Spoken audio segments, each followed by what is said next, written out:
ese momento que se va todo al garete, ¿qué edad tienes? Pues yo tendría, en 2010 salió el segundo disco, aún apostaron por un segundo disco, y en 2010 ya estaba la cosa tocada. Tenía yo 24. 24, con Vale, 24. yo qué sé. Entonces se va todo al garete, como dices tú, y en el 2010 aún así sacáis un disco. ¿Pero las sensaciones son las mismas que el primer disco o cambia un poco el tema? Cambia muchísimo el tema. Desde la promoción misma, el primer disco tenía como 2 páginas, 2 folios por delante y por detrás de entrevistas. Entrevista que es una, otra. O sea, imagínate la entrevista que caben en 2 folios. Una burrada. Y el segundo disco, No Saucade, se quedó en apenas una cara de un folio. Ostras. Y hablando con ellos, que me da mucha confi, y dice, tío, es que ya no hay espacio para la cultura en ningún medio. Solo hablan de crisis, de la crisis.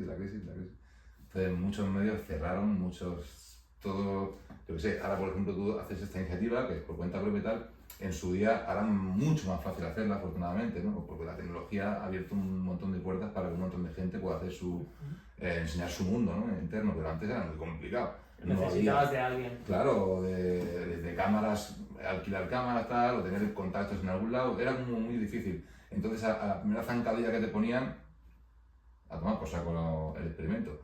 Y fue una pena porque el contraste ya fue muy heavy. Entonces, y aún así, me hicimos un primer videoclip, yo me puse malísimo, me tuvieron que ingresar, que también encima nos pasó de todo. Yo con los nervios y tal siempre tenía historias con los intestinos, con el estómago, ¿verdad? Y me dio una movida chunguísima, tuvimos que parar el rodaje, yo estaba en Almería, me ingresaron en Almería, tuvimos que volver. Luego, cuando ya me recuperé al mes y pico, estuve un mes y pico sin comer. Luego... ¿Cómo un mes y pico sin comer? ¿Y qué Sí. decís? ¿Por vía? No, me daban, al final eran unos batidos. Estuve como 3 semanas ingresado en un hospital, que sí que era por suero. Muy mal, muy chungo. Y después pasaron ya unos batidos que parecía que estaban buenos, pero a la que llevabas 4 no estaban buenos. Unas medicaciones, unas historias. Entonces, cuando ya me estabilicé, volvimos a acabar el rodaje, luego hicimos un segundo vídeo porque una peña de cine se le ofreció a Warner y fíjate si había cariño que me dijo Miguel, mira tío, me han ofrecido esto, si lo podíamos estar, pero te lo voy a dejar para que hagas el segundo videoclip con esta peña, que es el videoclip de Diacrisis, que es un pedazo de vídeo con una gente que era maravillosa. O sea que el cariño siempre fue muy grande, pero fue más grande la presión de la crisis tan grande que había. ¿Cómo llevaste ese momento en el que empiezas a encontrarte mal a causa de la presión? ¿Cómo era esa presión? Si la puedes aclarar un poco. No presión yo supongo que de los nervios mismos. De que la cosa todo. no va bien, ¿no? Claro, de que hay una crisis muy grande. De que general. has tenido un primer disco muy sonado y pasas a lo mejor a un segundo en una crisis que no sea tanto a conocer, ¿no? Yo creo que sí. Siempre, de por sí soy nervioso y bastante inquieto mentalmente. Entonces, aquí, entre la juventud y, ¿no? como que aún era más grande todo, no sé, se me hizo bola. Pero yo de chavalillo ya me pasaba, a lo mejor me tenían que meter un día ahí en urgencias, en el box, sin comer, limpiándome con suero porque tenía unos retortijones y un dolor que me iba a dar algo. Me quedaba un día ahí en urgencias, en chupado y luego ya iba. ¿Y en ningún momento ahí cuando te encontrabas tan mal planteas dejarlo y dedicarte a otra cosa? No. ¿O en ese momento era...? Todavía no. Todavía no. Entonces, finalizas el segundo disco. Sí. ¿Y qué proceso hay cuando finalizas el segundo disco? ¿O qué... Pues de entrada toda la comunicación, a pesar de como te contaba, el cariño y el buen rollo que había, comunicarte con una discográfica tan grande es como un elefante enorme y es todo muy lento. Claro. O sea, el hecho de cualquier pregunta o cualquier tal, a lo mejor ya, sobre todo en esta última etapa, que ya tienen que ir salvando ellos los muebles, entonces tú ya pasas a un tercer plano, podían pasar 3 semanas, un mes de contestación y tal. Entonces era daba mucha ansiedad. Y no os dejaba avanzar. Y no saber qué puedes hacer porque tú al final tenías firmado unos discos, si ellos no quieren sacarte de los discos, tú no puedes sacar un disco como llegue, porque tienes firmado con ellos un contrato, ¿no? Entonces ellos tienen unas cláusulas que tú tienen que pasar X años sin sacar un disco para que tú puedas sacar un disco. Madre mía. Pero claro, perder a lo mejor 2 años era una putada. Era como, pero ¿por qué tengo que documentar?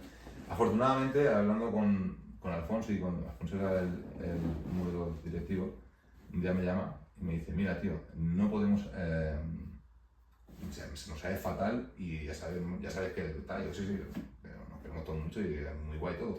Y dice, pero es que no podemos ahora mismo hacernos cargo de tu proyecto, tío. La cosa está como está. ¿Cuánto podría ser a nivel de dinero un proyecto así? Es que depende, porque es que depende. Depende de lo que te costase el disco, depende de muchas cosas. Antiguamente los discos, un disco te podía costar 25.000 euros. Fua. Claro, un productor bueno tal, 25 o 30. Un videoclip se te podía más publicidad luego, ¿no? Claro, más luego toda public y podrían ser 40.000 euros a lo mejor. Ellos pagaron una gira al principio que también fue un dineral.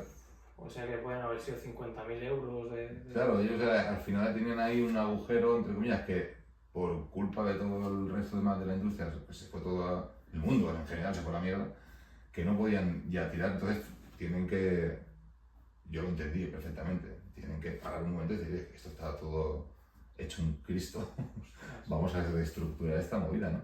Yo las últimas veces que ya fui a Warner ya lo veía.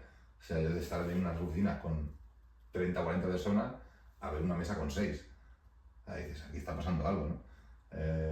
Pero bueno, al final lo que te digo, gracias al buen rollo y que había mucha confianza y eso, Alfonso me llama y me dice que me da la carta de libertad sin ningún problema, que si la quiero coger para yo, en plan, tío, salves el que pueda.